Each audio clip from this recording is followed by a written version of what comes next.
Hello, Dr. Kobna Mensah. Okay, so a number of your colleagues who are also standing by must be ready. Dr. Bright Boamah, medical doctor and toxicologist. What do you say to the question that I just posed, reflecting on what Cardinal Peter Piateksin has to say? Yeah, I think he's perfectly right. Looking at what we have as natural resource, I think water is one of the essential commodities.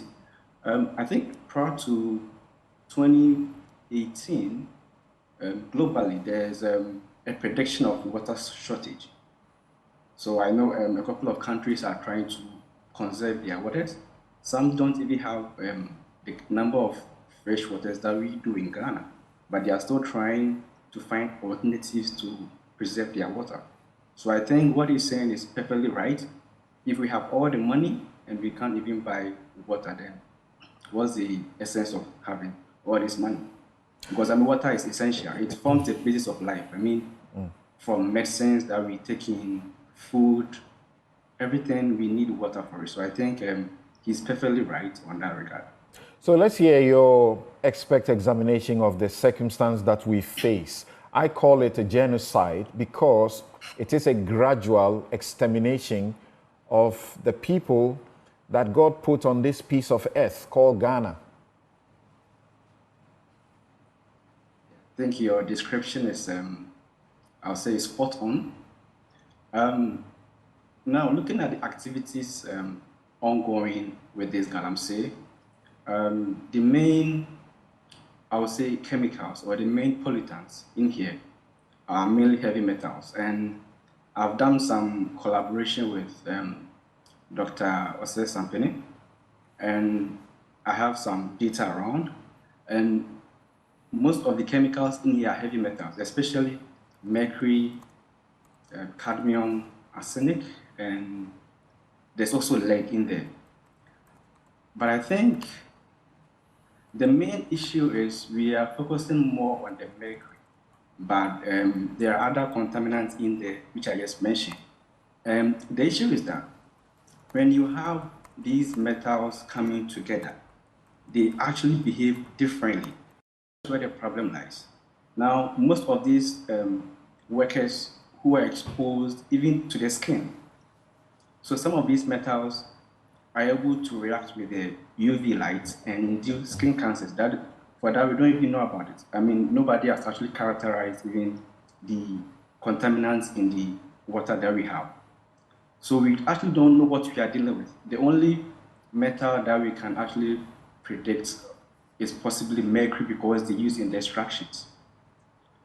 Now, one main problem with these heavy metals is, unlike other materials like possibly food, it can break down in the environment. These heavy metals never break down.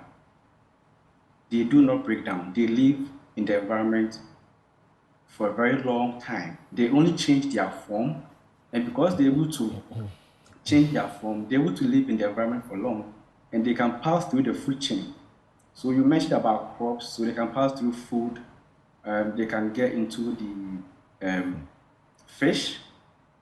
So one other challenge is, I know people who are far away from these mining communities might possibly think they are safe, but considering the nature of the contaminants at hand, they are not. Because these communities are actually farming communities, and it means they are involved in production of vegetables, fruits, exporting to the bigger cities.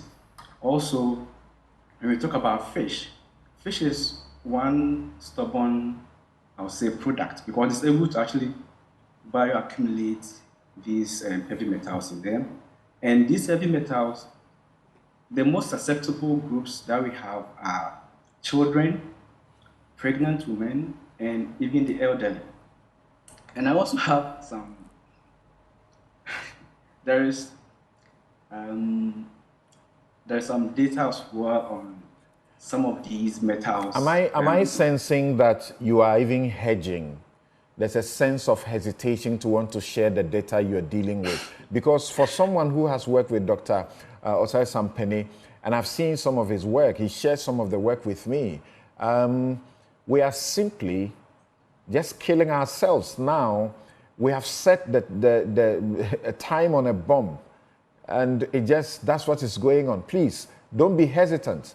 The leadership need to be aware of what this is, because the sense of urgency that organized labor, the Catholic Church, Accra, all is asking to proceed with a state of emergency that, sort of energizes the whole state and puts so much at the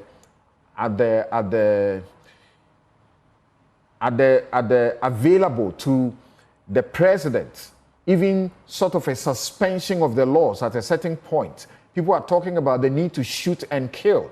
You can't do that under present circumstance. Maybe that is possible under a state of emergency.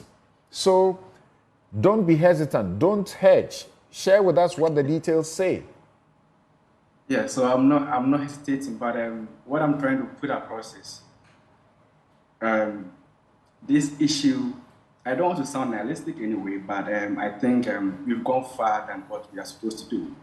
Because what I think is, now these sites, currently we are dealing with emerging contaminants in the world that we are trying to fight. So issues like Galamsey, these heavy metals should be legacy. I mean, it should be things of the past. But if you are dealing with these issues now, then it means that we are way years back of protecting our environment. Yeah, so talking about the various issues dealing with these possible heavy metals, we are looking at human health, we are looking at animal health and the environment. So there's this one health paradigm where we kind of put everything together, because you cannot separate human health from animal health. Now, looking at one industry that I foresee having a big issue is the pharmaceutical industry. Because in Ghana, I know most of these industries, especially when it comes to the infusions that we use in the hospitals, they need this ultra pure water. And having these heavy metals in them, the treatment is not that easy. And it's very, very expensive. Now, if they are supposed to import water from foreign countries, then it means it's going to cost a lot to actually buy these infusions, and it means it's going to eventually affect human health. Now, one other area where we have been looked at is the issue of antimicrobial resistance. So currently, most of the antibiotics are not responding because normally it's due to poor use of antibiotics or prescriptions. But it's been shown that these heavy metals also induce antimicrobial resistance. So we are not really dealing with a very simple issue at hand. And even if we should look at how to remediate or restore the water bodies, I think even if we should start now, it's going to take somewhere between 10 to 15 years to kind of do this. And I know there are some water bodies that cannot be restored. Others will have to be just closed, possibly not used for drinking or for farming or for any activity at all. So I think what we should do is possibly now just be able to prevent what is going on and protect the ones that have not been impacted upon. Okay. Yeah. Okay. Thank you very much, Dr. Bright Boamah, who is medical doctor and toxicologist. Please hang in there.